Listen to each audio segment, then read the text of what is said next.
अगर हम कहें कि मछलियां हवा में उड़ती हैं तो शायद आपको यकीन ना हो, लेकिन ये सच है कि फ्लाइंग फिशेस तो होती हैं जो समंदर में रहती हैं और लंबी लंबी छलांगे मारती हैं और अपने पंख फड़फड़ाती हैं और ऐसा लगता है कि हवा में उड़ रही है। जिस तरीके से मछलियां उड़ सकती हैं उसी तरीके से एक और ऐसा फैक्ट है जिस पर आपको यकीन नहीं होगा, लेकिन है वो एकदम सच कि इंटरनेट समंदर के अंदर से चलता है। यकीन नहीं हो ना, लेकिन ये सच्चाई है। इंटरनेट समंदर के अंदर से ही चलता है। कैसे चलता है जानिए इस वीडियो में।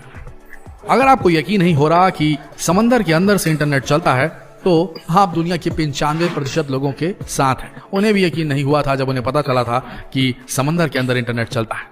अब आप कहेंगे कि इंटरनेट तो सैटेलाइट और मोबाइल टावर की मदद से चलता है। सैटेलाइट से सिग्नल आते हैं और मोबाइल टावर उन्हें कैच करके हमारे मोबाइल डिवाइसेस तक पहुंचाते हैं। लेकिन जनाब, ये पूरी तरीके से सच नहीं है, क्योंकि दुनिया का 90% इंटरनेट समुद्र के नीचे बिछाई गई तारों के माध्यम से चलता है। कैसे, ये जानने के लिए इस वीडियो को पूरा देखिए। लेकिन सबसे पहले वीडियो को लाइक जरूर कर दीजिए और इस चैनल को सब्सक्राइब करना ना भूलें। आगे बढ़ते हैं।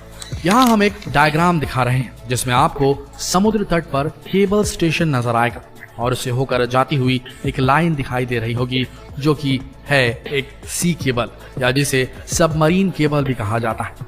यही वो मीडियम जिससे इंटरनेट चलता है और ये पूरी दुनिया में बिछा हुआ है और समुद्र की सतह से हजारों मीटर की गहराई में इन्हें बिछाया जाता है। इस केबल में हर थोड़ी दूरी पर रिपीटर या एम्पलीफायर्स लगाए जाते हैं ताकि इंटरनेट सही तरीके से काम कर सके। दोस्तों, इंटरनेट को पूरी दुनिया में पहुंचाने के लिए इन सबमरीन केबल्स को समुद्र के अंदर से निकालकर एक देश से दूसरे देश तक बिछाया जाता है। जब आप मोबाइल या कंप्यूटर पर ऑनलाइन कोई गेम खेलते हैं तो आपके साथ कई और लोग भी जुड़ जाते हैं जो आपसे कोसों दूर रहते हैं, लेकिन आप उनके साथ रियल टाइम में गेम खेल पाते हैं। ऐसा ही कुछ सिस्टम इंटरनेट का है। दुनिया में कई सर्वर्स हैं जिन्हें आपस में जोड़ने के लिए इन सबमरीन केबल्स का सहारा लिया जाता है, और जब ये सर्वर आपस में जुड़ जाते हैं तो इनमें आसानी से डेटा ट्रांसफर होता है और इंटरनेट स्मूथली चलता है। इस पिक्चर में आपको एक एम्पलीफायर दिखाई दे रहा होगा। इनको इसलिए लगाया जाता है जिससे सिग्नल की स्ट्रेंथ कम ना हो। ये समय समय पर सिग्नल को एम्पलीफाई करके उसे आगे जाने में मदद करते हैं। इन सबमरीन केबल्स को शिप की मदद से समुद्र में बिछाया जाता है, लेकिन ये केवल वन टाइम इन्वेस्टमेंट होता है जो बहुत ज्यादा होता है और इसका मेंटेनेंस भी बहुत कॉस्टली होता है। अब दोस्तों, समुद्र में केबल की सुरक्षा के लिहाज से इस केबल को कभी अकेले नहीं बिछाया जाता, बल्कि इसे 2-3 के ग्रुप में बिछाया जाता है। समुद्र में कभी कोई हादसा हो सकता है, मान लीजिए सुनामी आ जाए या फिर वायर टूट जाए या शार्क जैसे जीव भी कई बार इनको नुकसान पहुंचाते हैं। ऐसे में इन्हें रिपेयर करना बहुत मुश्किल होता है और इसमें काफी टाइम भी लगता है। तब तक इसकी जो सेकेंडरी केबल है वो इंटरनेट के सिग्नल को भेजने में मदद करती है। अब आप सोच रहे होंगे कि ये काम आखिर किया कैसे जाता है, तो देखिए, शिप में क्रेन की मदद से वायर को समुद्र में डाला जाता है और फिर एक मशीन को समुद्र में डाला जाता है जो सही जगह पर एम्पलीफायर्स को सेट करती है। क्योंकि दोस्तों, समुद्र में कई जगह गहराई बहुत ज्यादा होती है, वहाँ गोताखोरों का जाना भी सुरक्षित नहीं होता, इसलिए ये पूरा काम मशीनों से लिया जाता है और ये वायर पूरी तरीके से चेक भी करती है। चलिए अब आपको वायर्स के बारे में बताते हैं। देखिए, ये वायर ओपन एंड, इसमें आपको कई सारे वायर्स दिखाई देंगे। ये फाइबर वायर है। इसके ऊपर पहले रबर की कोटिंग है, फिर इसके ऊपर स्टील की कोटिंग है। इसके ऊपर काफी सारी कोटिंग्स की जाती है क्योंकि ये वायर को सुरक्षा और स्ट्रेंथ देते हैं। दोस्तों, ये जो 100 से भी ज्यादा वायर आपको नजर आ रहे हैं, इन्हें ऑप्टिकल फाइबर बोलते हैं और यही वायर इंटरनेट के सिग्नल को लेकर जाते हैं। एक वायर 100 MB के डेटा को ट्रांसफर कर सकता है, लेकिन आजकल जो केबल आ रही है वो तो 1000 Mbps 1000 Mbps तक का डेटा ट्रांसफर कर सकती है। दोस्तों, इन्हीं केबल से दुनिया के सारे सर्च इंजन का डेटा एक जगह से दूसरी जगह ट्रांसफर होता है। लेकिन इतनी सुरक्षा के बाद भी अगर कभी कोई वायर डैमेज हो जाता है तो फिर गोताखोर समुद्र में जाकर इसे रिपेयर करते हैं। आपको बता दें, ये एक वायर लगभग 25 साल तक काम कर सकता है और इसीलिए इतने समय तक समुद्र के अंदर रहने पर इसमें काई वगैरह जम जाती है। अब आप सोच रहे होंगे कि आखिर समुद्र में केबल बिछाने का काम कौन सी कंपनियां करती हैं। दोस्तों, बहुत ही कम कंपनियां हैं जो ये काम करती हैं, जिन्हें टियर वर्क कंपनी कहा जाता है। ये कंपनियां पूरी दुनिया के समुद्रों में सबमरीन केबल बिछाने और उसे मेंटेनेंस का काम करती हैं। भारत में भी लगभग हर बंदरगाह पर ये सबमरीन केबल्स बिछी हुई है। भारत में सबमरीन केबल का सबसे बड़ा जंक्शन मुंबई में है और वो पूरी दुनिया के साथ जुड़ा हुआ है।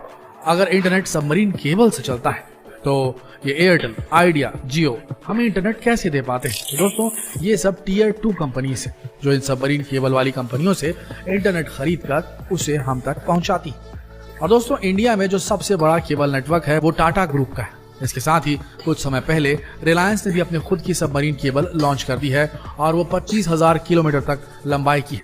और यही वजह है कि रिलायंस आपको फ्री इंटरनेट दे पाता है और आपकी मौज हो जाती है। हाल ही में भारत सरकार ने इंटरनेट कम्युनिकेशन के लिए चेन्नई से अंडमान निकोबार तक समुद्र में 2312 किलोमीटर लंबी ऑप्टिक फाइबर केबल बिछाई है। इस submarine optical fibre cable connectivity परियोजना का शुभारंभ पीएम मोदी जी ने 2018 में किया था। अब इसका लोकार्पण भी इन्हीं के हाथों हुआ। इस लॉन्चिंग के साथ ही एयरटेल ने द्वीप में अल्ट्रा फास्ट 4G सर्विस शुरू कर दी।